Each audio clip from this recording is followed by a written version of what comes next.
Macquisten and Steve Thorp co-founded the Vancouver Urban Winery in 2012.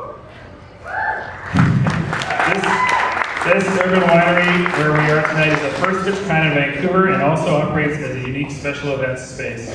The winery features 36 wine taps at the tasting bar where consumers can learn about British Columbia wines and exploding wine on tap category. Alongside the tasting bar is a boutique wine shop full of local items, wine merchandise, artisan foods, and beverages, and plenty of wine. The winery manufactures, packages, imports, and distributes wine for multiple brands. The operations of Fresh Tap, which specializes in packaging quality wines in stainless steel kegs for the emerging wine on tap category, takes place within the Vancouver Urban Winery.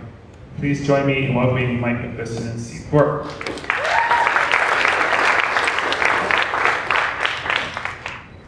We got our own timer here, so we're on it. We'll be on time. We got our own timer. So first of all, thank you for everybody new in the venue. Mike and I basically sleep here 24 hours a day, so it's nice to see some smiles when people come in the door. It refreshes us. It's probably our first time we've chatted to an audience when we haven't been about 1:30, 2 o'clock standing on that bar, so it's kind of unique. So to maybe take you guys back just a second of how Mike and I know each other and then take you through the concept.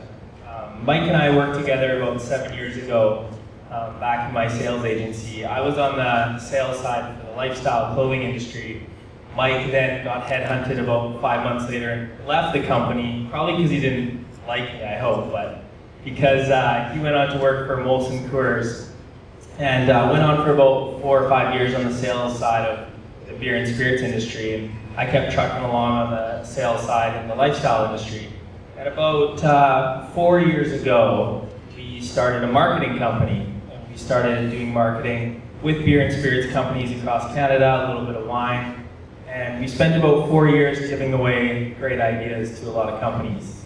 And hopefully they're thankful, but we had a really good time doing it. And all along the while, we were looking for a concept that we could really grab a hold of. So in our travels over those years, this was about 2 years ago, we saw the concept of wine on tap in New York City.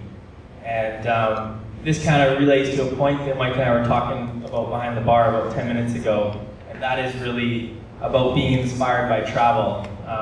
We got to travel a lot with our marketing company, and we always encourage all of our friends and young entrepreneurs and people we're associated with to get out there and travel, because you see so many cool things around everywhere in the world about what people are doing in different industries, whether you're connected or not, and it really can inspire you to do amazing things. So this was back, I got my dates here, about February 2011, the concept of... Yes, and on that point, we're complete rookies compared to some legends that are here tonight. So we've got our notepads out, and I was just listening to Greg there and thinking, like, you had to go run to the library to find out the answer. We get to just turn around and look up the old Wikipedia and turn back around. Everybody's a genius these days with a phone and a Bible in your pocket, but I think the coolest part about what Steve and I have been doing is we're looking up, actually, Richard, you've had some pretty cool guests with you already, and a lot of them are inspired by what they see around the world, and they bring them back to this cool city and then kind of bring it into this melting pot and make it all happen on their own terms. And really that was what we've just been doing. We love traveling, we love learning, because you get to turn your brain on in a different way when you travel. You see things in a different way than your daily grind. So that's kind of how this all happened. And I think if we can keep continuing to travel, that's the goal. Yeah, hopefully. We'll get to that at the very end, but we're now 6 minutes, so we gotta hurry up. So I'll speed ahead. So we basically started packaging wine in February of 2012. So we're about 9 months into our operation. We're up to about 22 staff. Everything's happened insanely fast, which is really, really exciting. So we actually started 3 businesses. We wanted to start 2, but now we started 3. So to get to the first one, which is actually the site you're in right now, Vancouver Urban Winery, this was actually the 3rd business that came about just because we got this amazing space.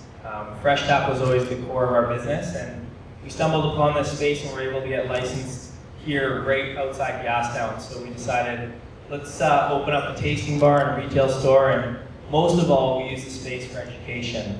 People like yourselves bars and restaurants, consumers, anybody that we can get in the door and really show what Wine on Tap is, experience some BC wines, local foods, come in for public tastings. So it's really helped our business evolve a lot in many ways. So we do public events here, private events, all kinds of stuff. So that's the facility you're in today, but the core of our business is what's called Fresh Tap. I'm going to finally hand this mic over to Mike. So you guys have probably had a bit of wine already from a tap, which is pretty awesome. It's very unique. We noticed it happening and absolutely exploding in the US. So we did a lot of traveling, like Steve said, doing a lot of market research, and as tough as that is when you're posting up at a bar and drinking, somebody had to do it. But it was some really fun research, and it's absolutely exploded in the US. And the coolest thing about it is it's all winemaker endorsed. So it truly is, it starts out with the two most important people in the whole operation. That is number one, you guys, the consumer, and that person sitting at the bar with that glass of wine. And number two, that winemaker. So we know that when wine arrives here, it arrives bottle ready. So instead of going through their bottling line at the winery, it comes to us and we package it into these 19.5 liter stainless steel kegs. They basically mimic a wine tank that their wine's stored in. So right there, all of a sudden, you're eliminating a ton of waste by keeping the consistency of that wine perfectly fresh, exactly the way the winemaker intended it. So it's always pressurized by an inert gas at the bar. So the bar owner, the bar manager, the restaurant, the staff, the streamlined service that comes with the whole program is amazing. You don't have to cork bottles, you don't have to get rid of them at the end of the night. And you eliminate spoilage altogether. So wine is never ever in contact with oxygen, so you have absolutely zero oxidation and zero waste. For a bar owner, that's one of the biggest pains in the ass about serving wine by the glass, is that you truly have some of your crappiest margins in an entire operation come from your wine by the glass program. But now, because we're packaging wine for so many great wineries, a lot of which, or there's over 30 wineries now, a lot of which would never have been able to get on by the glass programs, mostly because it's just too expensive and too risky for a bar operator.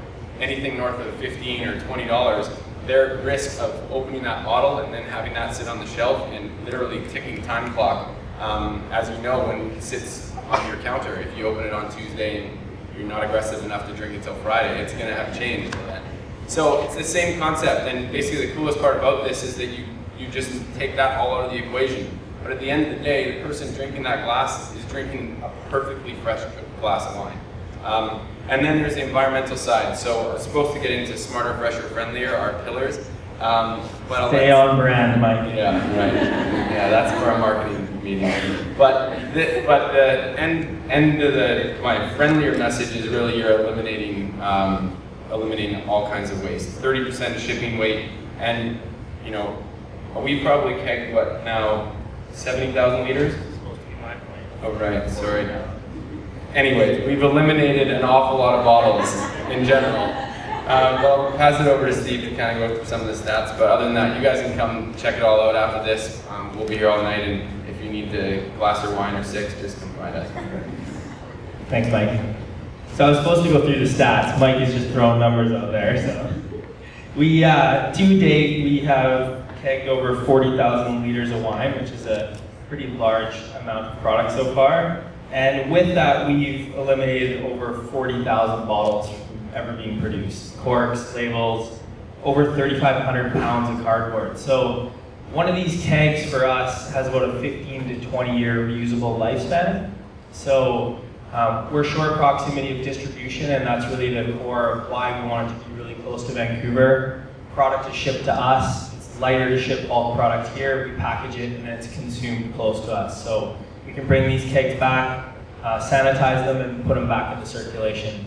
So much different than a lot of the products out there in terms of cardboard bags, boxes, that sort of delivery method.